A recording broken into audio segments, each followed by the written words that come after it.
स्वागत करेंगे माननीय सांसद महोदय राजनांदगांव लोकसभा क्षेत्र संतोष पांडे जी। माननीय गृह मंत्री जी अमित शाह जी का स्वागत करेंगे माननीय अशोक साहू जी जिलाध्यक्ष कबीरधाम। माननीय गृह मंत्री जी अमित शाह जी का स्वागत करेंगे भाजपा पंडरिया की प्रत्याशी आदरणीय भावना बोहरा जी, जो धान का कटोरा नांगर और खुमरी से शाह जी को स्वागत करेंगी, भेंट करेंगी।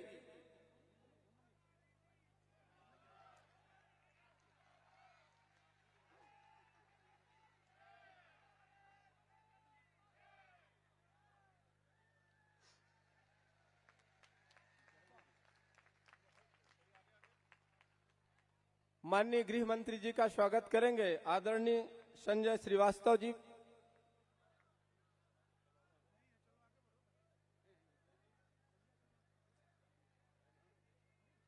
माननीय अरुण साहू जी प्रदेश अध्यक्ष छत्तीसगढ़ का स्वागत करेंगी भाजपा पंडरिया विधानसभा प्रत्याशी भावना बोहरा जी।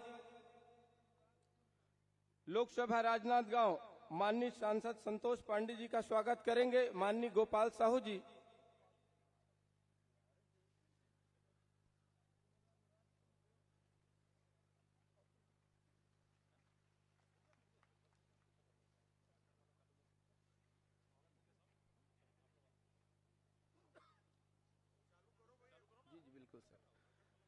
मैं माननीय सांसद संतोष पांडे जी को मैं आमंत्रित कर रहा हूं।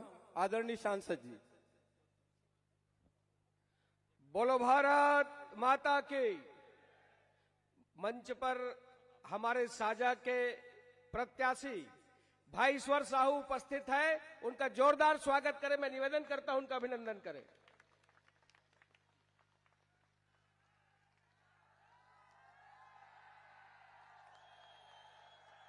भारत माता की। स्वागत है भाई, स्वागत है, स्वागत है भाई, स्वागत है।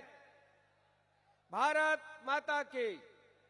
मंच पर विराजमान हिंदुस्तान के गृह एवं सहकारिता मंत्री, जन जन के नेता, हमारे मार्गदर्शक सम्माननीय अमित शाह जी, सम्माननीय अरुण साहू जी, छत्तीसगढ़ प्रदेश के अध्यक्ष, हम सब की बहन पंडरिया से प्रत्याशी बहन भावना बोहरा जी, साझा की प्रत्याशी भाई ईश्वर साहू जी, सम्माननीय अशोक जी, सम्माननीय संजय जी और राम कुमार जी, सियाराम जी से लेकर के उपस्थित समस्त पदाधिकारीगण, ये हम सबका रणवीरपुर वासियों का, पैलपुर और साजा से लेकर के सुदूर पंडरिया अंचल का यह सौभाग्य है कि इस देश के गृह मंत्री आज रणवीरपुर में है और हम रूबरू होने वाले हैं। भाइयों बहनों, एक ऐसे गृह मंत्री जिसके विषय में शानदार एक कवि ने कहा है कि कश्मीरी फूलों को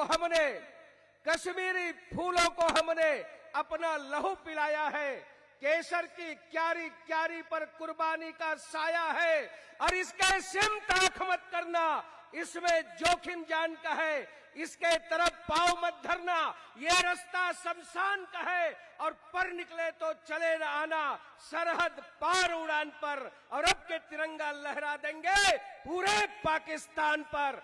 ऐसे पाकिस्तान को चुनौती देने वाले, कश्मीर की क्यारियों में अमन शांति लाने वाले, केसर की क्यारी में भारत का नंदनवन सिरमौर कश्मीर, भारत का स्वर्ग कश्मीर, धारा 370 खत्म करने वाले ऐसे गृह मंत्री जी का हम हृदय से अभिनंदन करते हैं। और केवल इतना ही कहते हुए कि हम साझा की उस घटना को नहीं भूले हैं।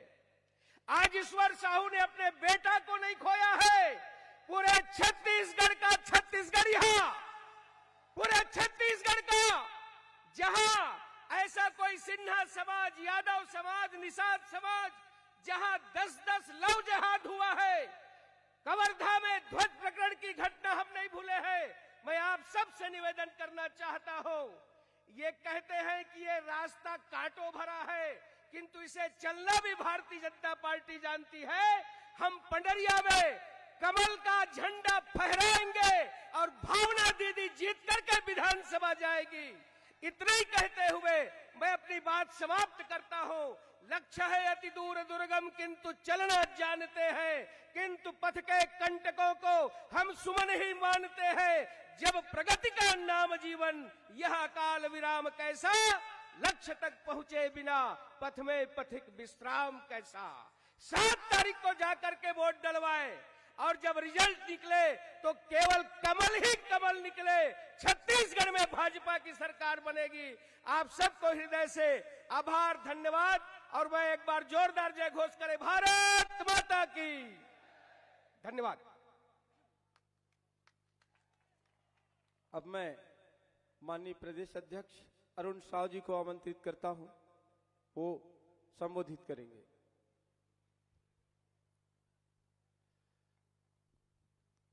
भारत माता की, भारत माता की।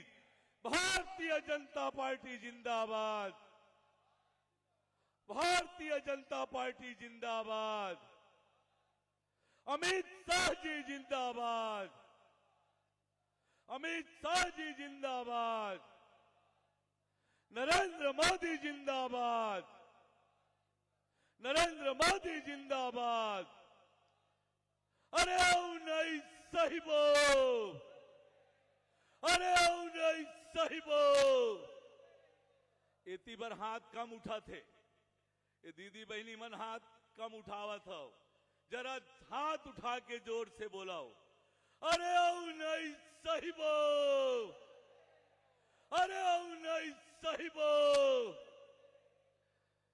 चुनाव के ये रणभेदी में हम सब के मार्गदर्शन करे बर रणबीरपुर पधारे देश के यशस्वी गृह मंत्री आदरणीय अमित शाह जी का एक बार जोरदार ताली बजा के अभिनंदन और स्वागत करें।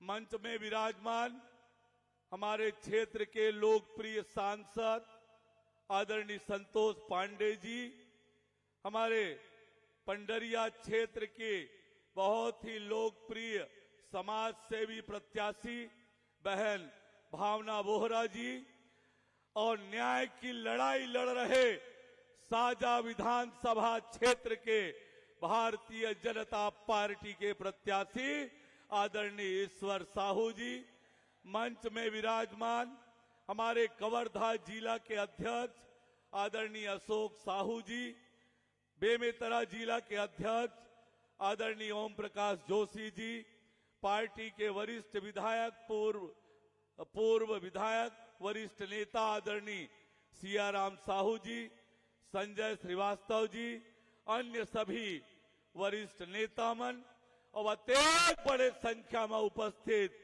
जम्मो भाई बहनी मन, आप सब जनला जय जोहार पाए लगी करत हूं। संगवारी हो, रणबीरपुर के यह धरती में अत्यंत बड़े संख्या में आप सब आए हो। ये बतावा थे कि पंडरिया मां साजा मां कमल खिलने वाला है, एक ये संकेत। अत्यंत बड़े संख्या में सब आए हो।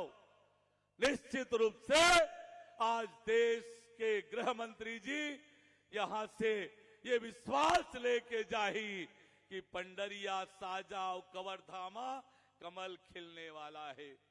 ये छत्तीसगढ़ के विधानसभा के चुनाव ये केवल विधायक बनाए के चुनाव नो है। ये छत्तीसगढ़ विधानसभा के चुनाव केवल सरकार बनाए बर नहीं है।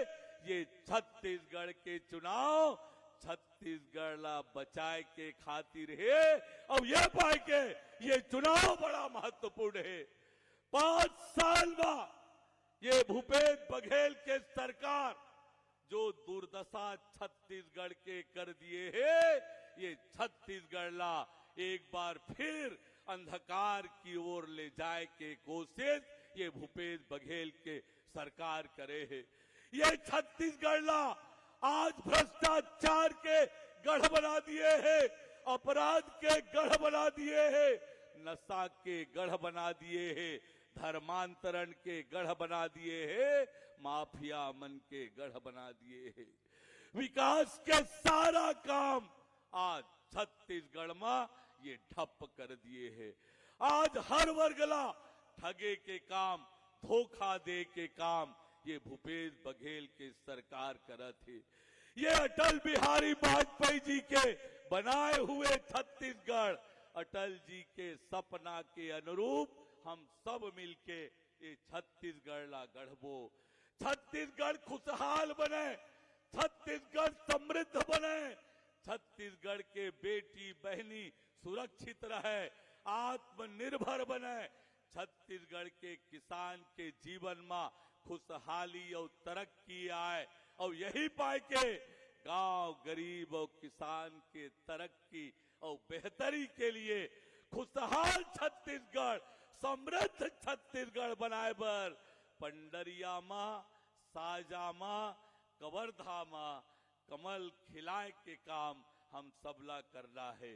एक बार दोनों हाथ उठा के हमारे देश के गृह मंत्री जी ला भरोसा दिलाओ कि ये तीनों विधानसभा में पूरा ताकत लगा के हम कमल खिलाए के काम करबो।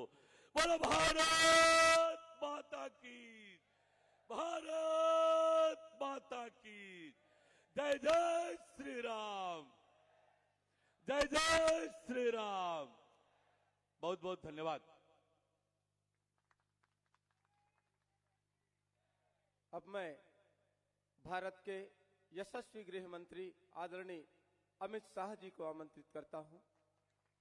आप आए और उपस्थित जन समुदाय को संबोधित करेंगे। सम्माननीय अमित शाह जी।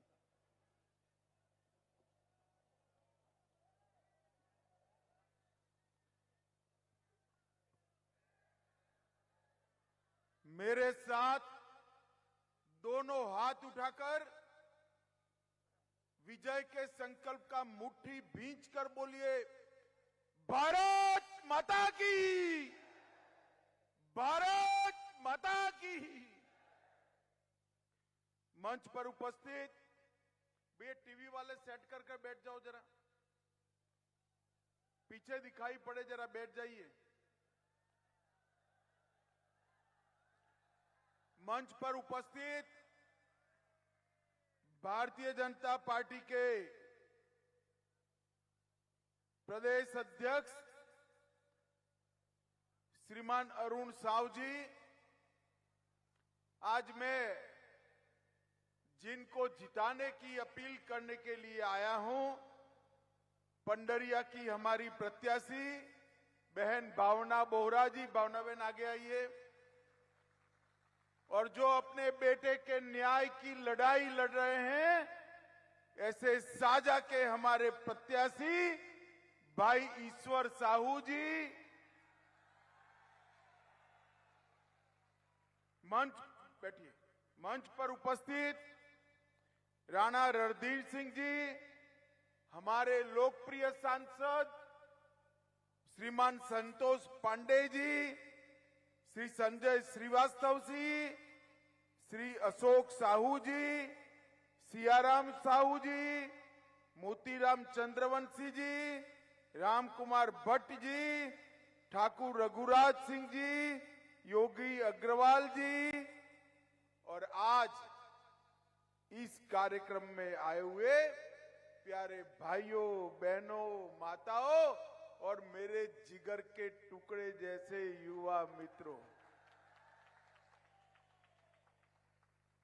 सबसे पहले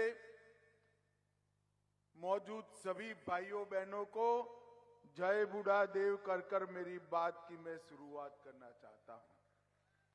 ये बाबा गुरु घासीदास की धरती, शीतला माता की धरती और राम के नैनीहाल की धरती है। इस धरती पर प्रभु श्री राम को प्रणाम कर मेरी बात की शुरुआत करना चाहता हूं। मित्रों, आज देश के सबसे पहले परमवीर चक्र का सम्मान प्राप्त करने वाले मेजर सोमनाथ शर्मा का शहीद दिन है। मेजर सोमनाथ शर्मा को भी मन से श्रद्धांजलि देकर मेरी बात को शुरुआत करना चाहता हूं। मित्रों, आने वाले दिनों में छत्तीसगढ़ की जनता ने चुनाव में हिस्सा लेना है। आप सभी जब अपना वोट डालने जाए तब किसी एमएलए को चुनने के लिए, किसी एमएलए को मंत्री बनाने के लिए अपना वोट मत डालिएगा। आपका वोट भावनाबेन और ईश्वर साहू को एमएलए बनाने के लिए नहीं है। आपका वोट छत्तीसगढ़ का भविष्य संवारने के लिए आपका वोट। आपका वोट भाई भुवनेश्वर साहू को न्याय दिलाने के लिए आपका वोट। और भुवनेश्वर साहू जैसे कई छत्तीसगढ़ के युवा या तो अपनी जान गंवाए हैं या अपना भविष्य करप्शन की भेंट चढ़ा दी। इन सब के भविष्य को संवारने के लिए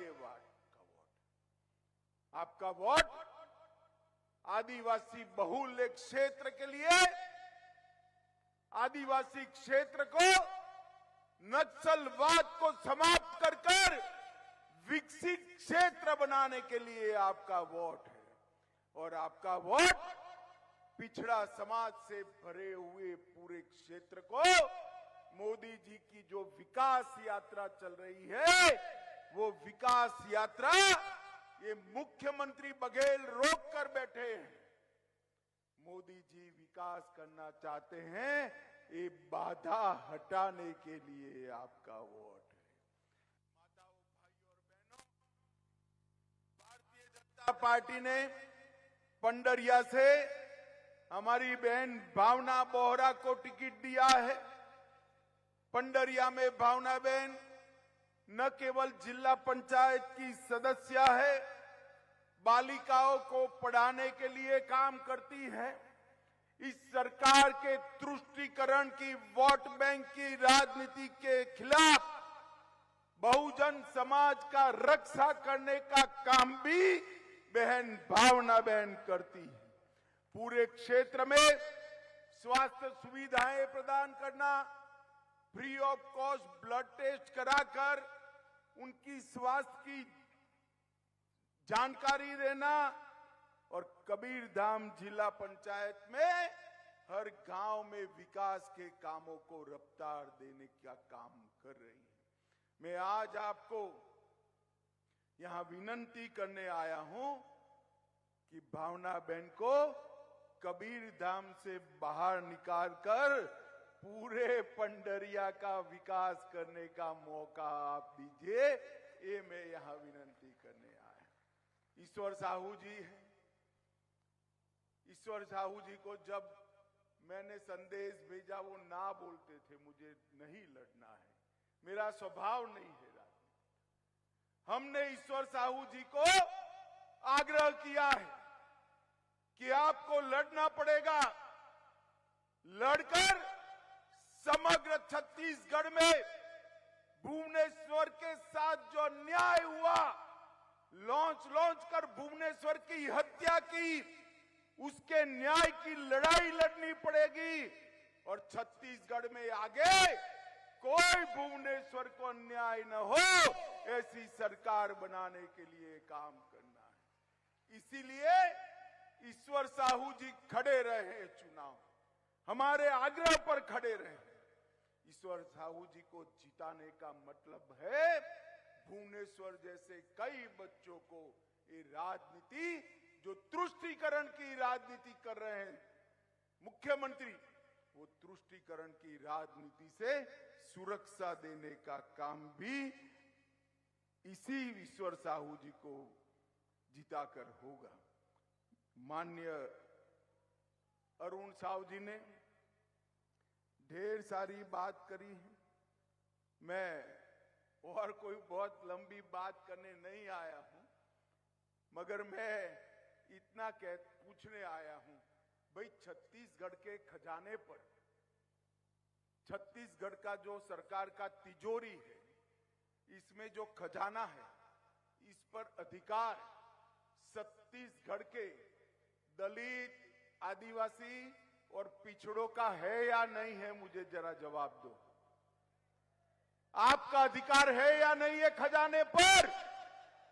ये भूपेश बघेल छत्तीसगढ़ के खजाने को एटीएम बनाकर ये दिल्ली के भाई बहन को चरणों में डालने का काम कर रहे हैं, छत्तीसगढ़ को लूटने का काम कर रहे हैं। जिनके मन में अपने प्रदेश की गरीब जनता के लिए भलाई न बसी हो, अपने प्रदेश की गरीब जनता के विकास करने की जगह जो व्यक्ति अपनी राजनीति का विकास करना चाहता हो, वो छत्तीसगढ़ का कभी भला नहीं कर सकता, छत्तीसगढ़ को आगे नहीं बढ़ा सकता। इसलिए मैं कहता हूं, एक कांग्रेस का बनाया हुआ प्रीपेड सीएम है।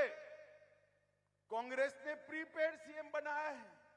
अगर गलती से भी भूपेश बघेल मुख्यमंत्री बन गए तो प्रीपेड कार्ड को कांग्रेस रोज स्वैप कर कर एटीएम से हजारों करोड़ रुपया निकाल कर ले जाएगी। अब मुझे बताओ भाई, अगर ये सारा पैसा दिल्ली चला जाएगा तो छत्तीसगढ़ का विकास कैसे होगा? हो सकता है क्या?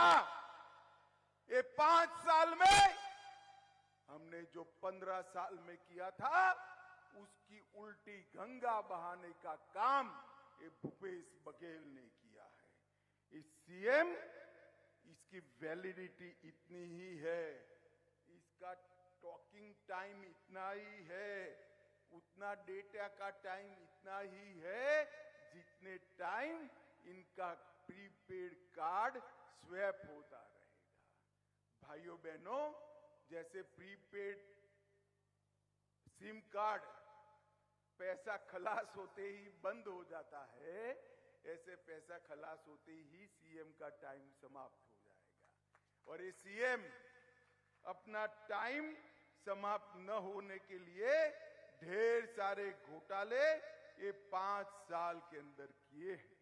इनको देखते ही पूरे छत्तीसगढ़ का युवा कहता है 30% भूपेश कक्का। पूरा युवा उनको देखते ही बोलता है 30% भूपेश कक्का।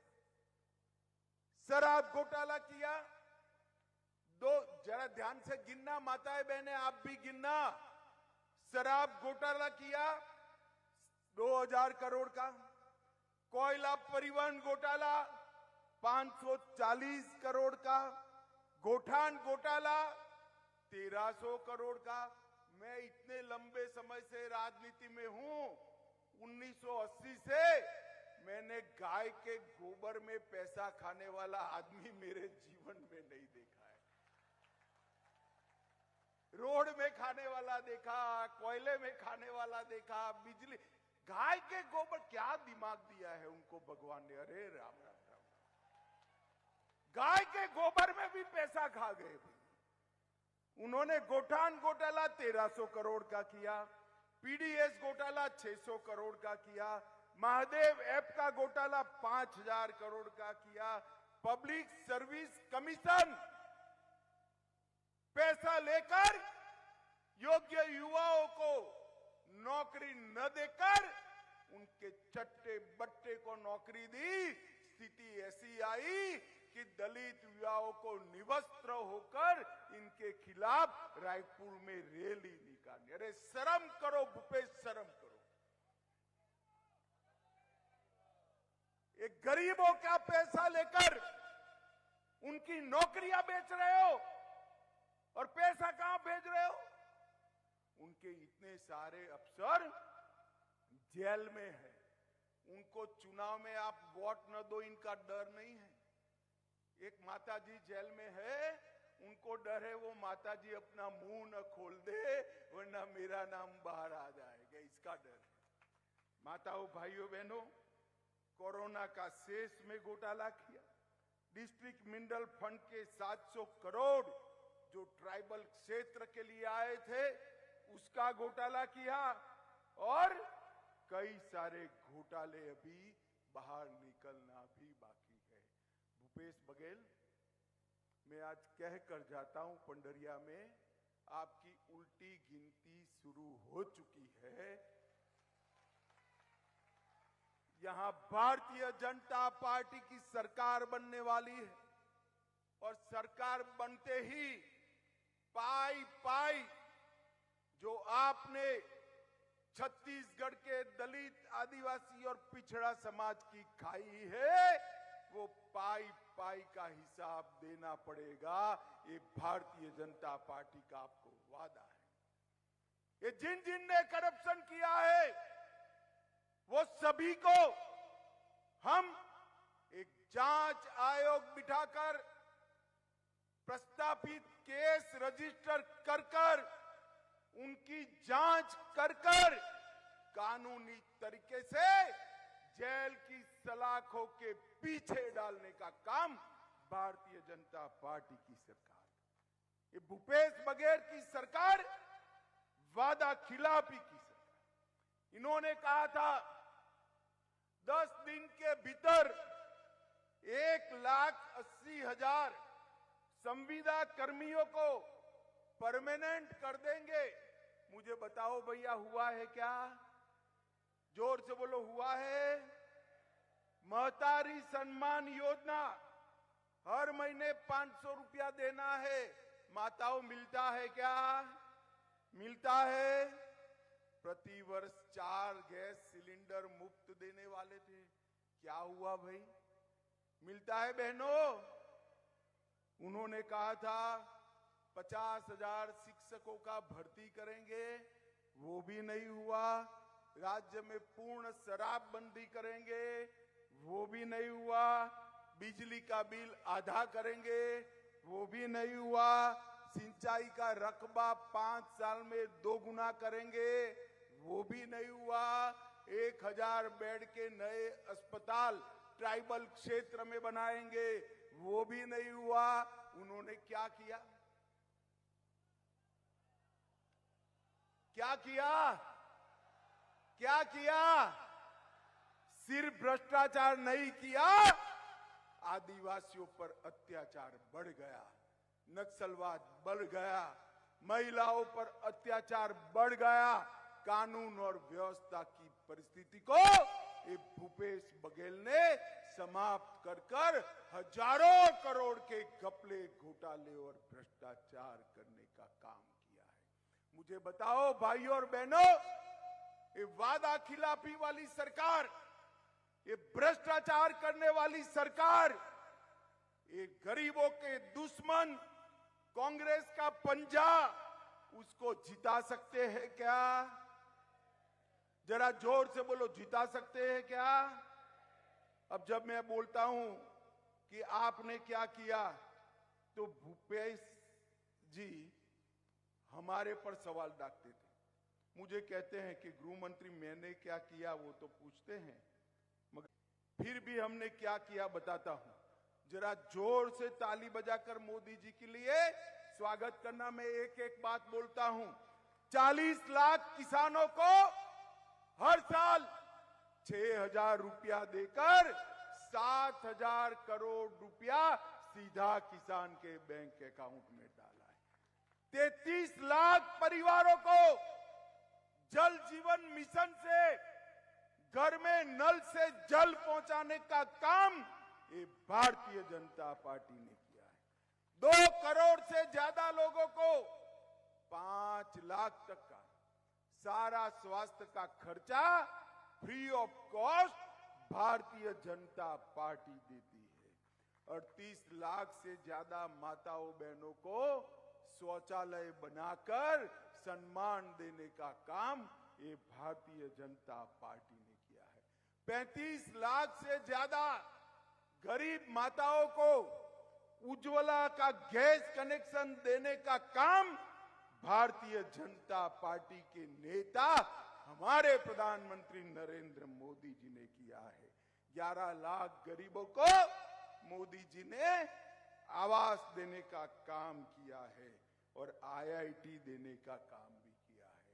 भूपेश बघेल, 10 साल आपकी सरकार थी केंद्र में, सोनिया मनमोहन की सरकार थी। 10 साल में आपने 77,000 करोड़ रुपया, सिर्फ 77,000 करोड़ रुपया छत्तीसगढ़ को दिया था। मोदी जी ने 9 साल में 77,000 करोड़ से बढ़ाकर 3 लाख करोड़ रुपया छत्तीसगढ़ को देने का काम किया। परंतु आपको आपके गांव में कुछ आया है भाई? आया है क्या? कहां गया? कहां गया? कौन खा गया? कौन खा गया? मित्रों, ऐसी सरकार न रखिए जिसके लिए मोदी जी योजनाएं भेजे, पैसा भेजे और बिचौलिए खाकर दिल्ली की तिजोरी में जमा करा दे। हमने नए 2300 मोबाइल टावर बनाए, 33 राजमार्ग योजनाएं 9,000 करोड़ की लाए, 42 एकलव्य स्कूल बनाए, 500 मेगावाट का बिजली का कारखाना डाला, 2 ट्राइब शोरूम चालू किए और 162 करोड़ की लागत से रायपुर हवाई अड्डे का उन्नयन करने का काम भी नरेंद्र मोदी जी करे हैं। भूपेश बघेल, आप हमारा क्या हिसाब मांगते हो? मैं आपको चुनौती देकर जाता हूं, हिम्मत है तो कर लो दोनों हाथ। आपके काम और मोदी जी के काम एक मंच पर खुली चर्चा रख दो, हमारा युवा मोर्चे का कार्यकर्ता आकर खड़ा हो जाएगा। हम चर्चा से नहीं डरते। मित्रों, ये धान के बात करते हैं, धान के किसानों। मैं आज यहां भूपेश बघेल की पोल खोलने आया हूं। ये 61 लाख टन चावल, मतलब 92 लाख मैट्रिक लाख टन धान, वो नरेंद्र मोदी जी खरीद रहे। और ये 2700 रुपया जो दे रहे हैं, उसमें से 2200 रुपया सीधा मोदी जी दिल्ली से भेज रहे हैं। 74,000 करोड़ रुपया, कितना? 74,000 करोड़ रुपीस, 74,000 करोड़ रुपया मोदी जी ने दिया है। और इसमें 8-10 हजार करोड़ जोड़कर 74,000 करोड़ और 8 करोड़ कौन ज्यादा है? जोर से बोलो, कौन ज्यादा है? अरे भूपेश, आपके 7 गुना ज्यादा पैसा मोदी जी ने धान के किसानों के चेक में डाला है। क्या झूठ बोल रहे हो? क्या झूठ बोल रहे हो? ये झूठे लोगों की सरकार है। इन्होंने वन अधिकार पट्टा भी नहीं दिया। हमने हमारे 5 साल में 4 लाख से ज्यादा वन अधिकार पट्टा दिया था, उन्होंने 54,000 दिया है।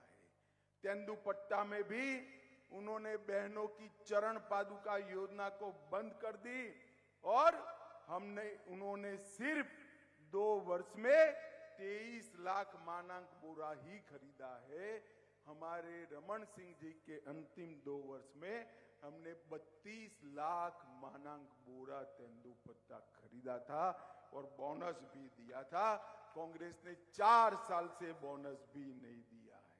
और मित्रों, सबसे बड़ी बात है, एक कांग्रेस के राज में दिन दूनी रात चौगुनी धर्मांतरण बढ़ रहा है। कोई भी नागरिक मन से जिसकी भी पूजा, जिसकी भी उपासना करे, इसका हमारा संविधान ने छूट दिया है। मगर सरकारी मशीनरी का उपयोग कर गरीब आदिवासियों का धर्मांतरण कराने का ये जो शुरुआत किया है ना, वो छत्तीसगढ़ के लिए अच्छा नहीं है। और घर घर में, गांव गांव में इसके कारण संघर्ष पैदा हुआ है। कानून और व्यवस्था की परिस्थिति बिगड़ी है। मैं आज कहकर जाता हूं, हमारी सरकार किसी के भी धर्म के मामले में दखल नहीं करेगी और सरकार प्रेरित धर्मांतरण को बिल्कुल कठोरता के साथ रोकने का काम ये भारतीय जनता पार्टी करेगी। मोदी जी ने 23 अलग अलग जनजातियों को एसटी की सूची में डाला। एसटी के कल्याण के बजट को 29,000 करोड़ कांग्रेस के समय में था, उसको बढ़ाकर 1,32,000 करोड़ रुपया करने का काम नरेंद्र मोदी जी ने किया। भगवान बिरसा मुंडा के जन्मदिन पर जनजाति गौरव दिवस मनाने की शुरुआत की और ओडिशा की गरीब घर की बहन द्रौपदी मुर्मू को महामहिम राष्ट्रपति द्रौपदी मुर्मू बनाने का काम भारतीय जनता पार्टी ने किया। मोदी जी ने ओबीसी के लिए, पिछड़ों के लिए सबसे ज्यादा काम अगर किसी ने किया है तो हमारे प्रधानमंत्री नरेंद्र मोदी ने किया है। आज भारत सरकार की कैबिनेट में 27 मंत्री है। मंत्रियों में 35% मंत्री पिछड़ा समाज से है। अब तक कांग्रेस ओबीसी कमीशन को संवैधानिक मान्यता नहीं देती थी। भारतीय जनता पार्टी ने ओबीसी कमीशन को संवैधानिक मान्यता दी। ओबीसी की सूची को संशोधित करने का अधिकार राज्यों को देने का काम भी नरेंद्र मोदी जी ने किया। एमबीबीएस और एमडी के दाखले में अब तक केंद्र के कोटा में ओबीसी रिजर्वेशन नहीं था, नरेंद्र मोदी जी ने ओबीसी रिजर्वेशन किया। और इसके साथ साथ पेट्रोल पंप और गैस की एजेंसियों में भी ओबीसी रिजर्वेशन करने वाला कोई और नहीं, हमारे नेता नरेंद्र मोदी जी थे। मित्रों, छत्तीसगढ़ में हमने 15 साल शासन किया है। सबसे पहले चावल की ढंग से पहुंचाई करने वाला अगर कोई था तो हमारे नेता रमन सिंह जी ने करी थी। आज भी लोग उनको चावल वाला बाबा कहते हैं। 50% महिलाओं को आरक्षण पंचायत में देने वाला सबसे पहला राज्य हमारे समय में छत्तीसगढ़ बना। महिला मजदूरों को मातृत्व का अवकाश देने वाला पहला राज्य भी छत्तीसगढ़ बना।